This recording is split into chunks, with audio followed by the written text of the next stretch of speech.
madaxweyne imaatinkagu waa noosab ereyada iyo ereyo kale waxay ka mid ahaayeen halkudhigyadii ay markaasi ku soo dhaweynayeen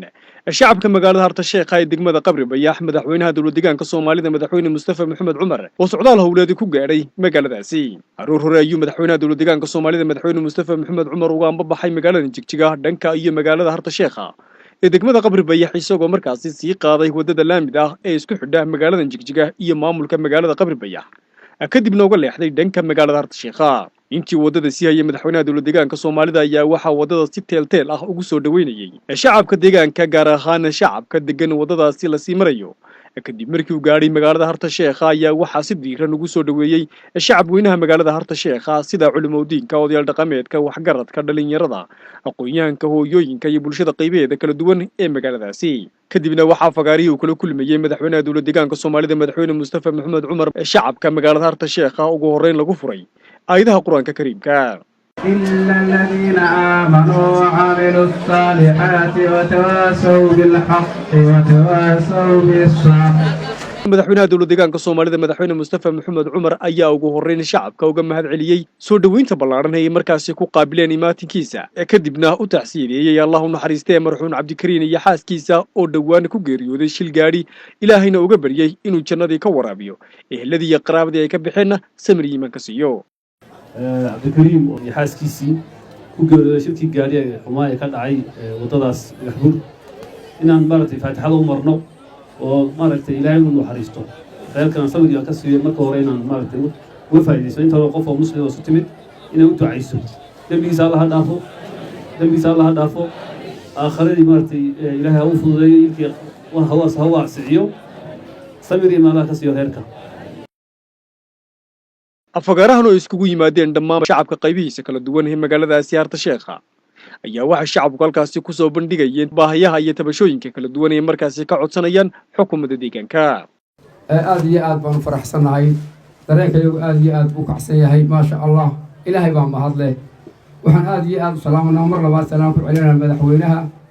iyo waftiga tirada badan oo hogaaminayo ilaa ciidamada la socda waxaan nagaga filan sidaa guud inaan mar labaad assalaamu calaykum waraxmatullaahi ilaahay soo dhawaado madaxweyne inta ka bacdi anigoo ku hadlaya codka magaalada shacabka Harta Sheekh degan iyo deegaanka ku wareegsan waa jaanis aad iyo aad u weyn waxaan kaaga mahad celinaynaa ergadii aanu soo dirnay iyo fariintii kale ee waftigii gudoomiyaha gobolka hogaaminaya ka soo horeeyay labadaba ummaddu waxay codsatay inaad noo timaado waa naga ajiibtay waanu kuugu mahadnaqaynaa ilaahay baa mahadlay canaa aduu kuma liidii ka horeeyay oo magaalo in badan dulmanay marka cadaalad darooyinkii hore dhacay maadaama ilaahay nagu simay in isbedeshay dawladdii oo dawlad dulmadiidii ay ka soo dhex baxday oo had iyo jeer cadaalad aad ku dhawaaqaysaan oo afkaa maanta aan ku hadlaynay xornimadiiba ilaahay wax loogu mahadiye uu yahay inaanaan culayskii dambe hore ku sii jiri karin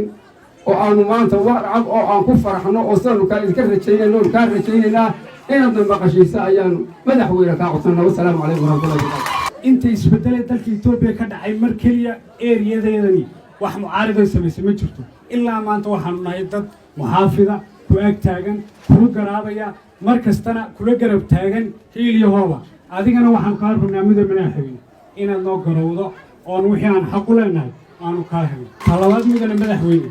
arrimaha horumarka dhibaatooyinka ugu waaweyn ee magaaladeeda ragaadiyay ee dhibay guryaha wax u badan jiifgala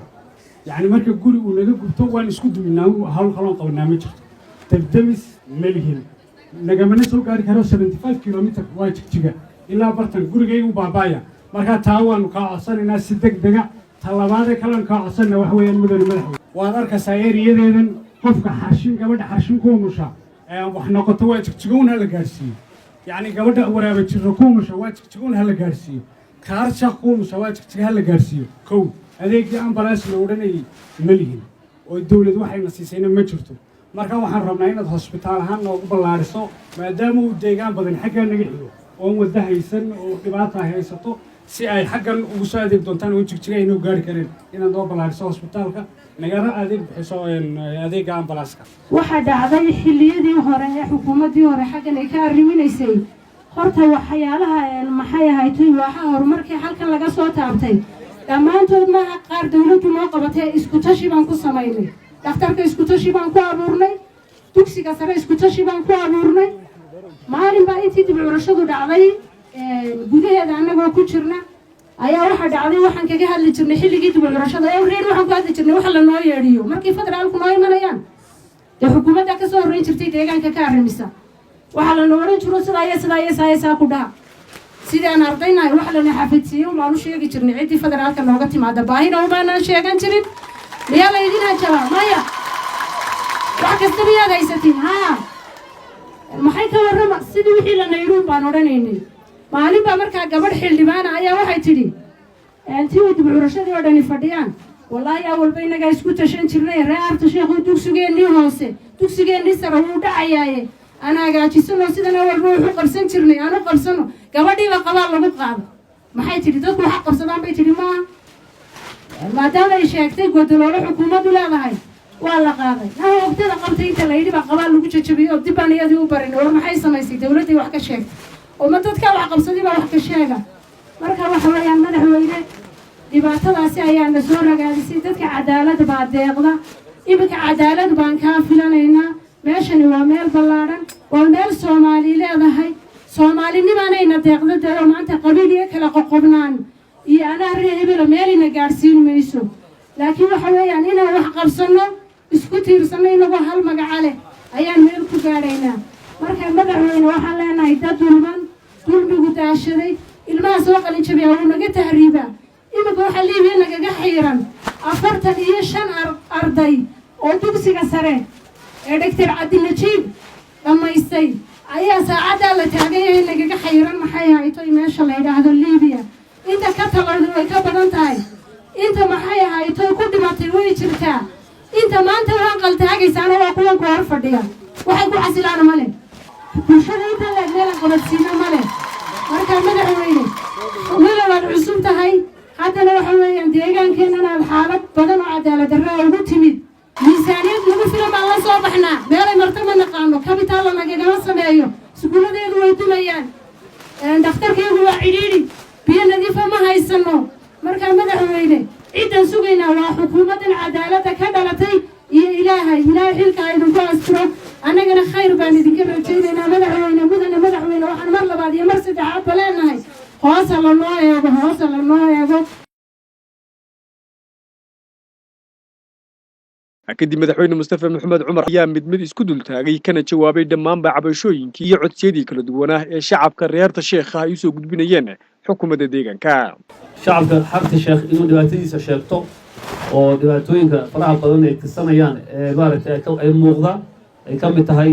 xaqiraadda gacan bidixaynta horumar la'aanta cadiyada kale dhammaan inay sheegtaan xaq bay u leeyihiin waana ku faraxsanahay maanta in idinkoo bilaa cabsi ah oo cid maaragtay aad ka baqaysaan ayna jirin dareenkiina aad sidaa usoo bandhigtaan waa arrin maaragtay aad iyo aad ii farxad gelinaysa waana tii aan mar walba aaminsanaa shacabkana haddii uu bilaabo inuu baahidiisa sidan uu sheegto oo cabsi la'aanta inuu noqonayo shacab xora oo tacaddi iyo dulmi toon aan qaadi karin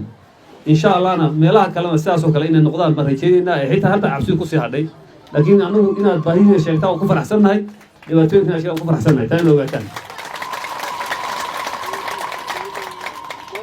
dhinaca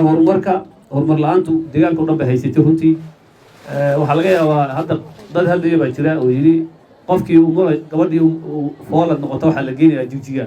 ugu yaraan halkan ayaaba 30 kilomitir mooye inta kale laami ay tahay oo gaari lagu geenaya laakiin meelaha qaarkood 300-400 oo kilomitir haween umulo oo maaragtay inta dhexe ku socon ku badnabaxa jira waxaan markaan gooy tagay loo sheegay dadka laga soo qaado feerfeer iyo mustaxiil iyo intooda badan 50% haweenku inay dhexda ku dhintaan ama ilmuhu kaga soo dhaco sida loo sheegay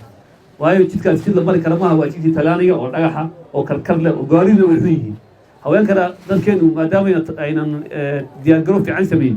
maalinka ay foolato may soo qaadaan marka dhibaatooyinkan waa lala qabaa wixii lala qabana waa inaad maaragtay aad ka garawdaan hase ahaatee wixii tasiilaad ay u baahan tihiin dhanka caafimaadka dhanka waxbarashada dhanba diyaar baan leenahay hadda ahaan halkan waxaan anagu ka ballan qaadi karnaa dayactirka iskuulka iyo si degdega loo bilaabo haddadanba waxyaalaha shalay odayaasha codsadeen baa jira booyad iyo dibdemis iyo ambulance booyad iyo debdemis hadda lidin abraya la idin siinaya insha Allah haddii alla yidhaah ambulaansida way leedahay meesha ambulaansi laakiin shil bay gashay sidaan maqlay gaari kale isku dhaceen waxay u baahan tahay dayactir in si dhaqsaa loo dayactiro deedna laydinku keeno ayay noqonaysaa haddii alla yidhaah shaqo la'aanta iyo tahriibka iyo dhibaatooyinka jira guud ahaan deegaanka ka jiraan laakiin gaar ahaan meelaha gacan bidixinta ka jirta halkan ay ka mid tahay way ku sii badan tahay waan la soconnaa taasna in wax ka qabanno si degdeg shaqo abuurka iyo barnaamijyada jira ka qeybgashaan waan ku dadaalaynaa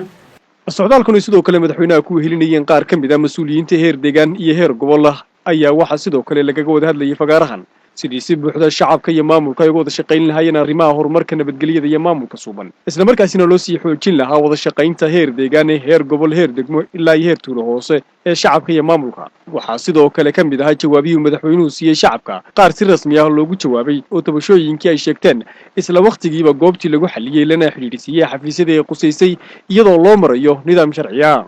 waxaa magaalada xidhiidhyadeeda ilaa waddooyinka uga dhan taxan shacabkii magaalada harta sheekha oo markaasi si ballaaran soo dhaweynaya tan iyo intii isbeddelku ka dhacay deegaanka waa markii koowaad ee madaxweynaha deegaanku uu soo gaadho magaalada harta sheekha sawaxankaasi iyo buuqaa naga dambeeya iyo weli bulshadaas dhammaan la wax magaalada harta sheekha maxamed ciise SRTV magaalada harta sheekha maanta wax la koobi karo maaha wax la qiyaasi karo maaha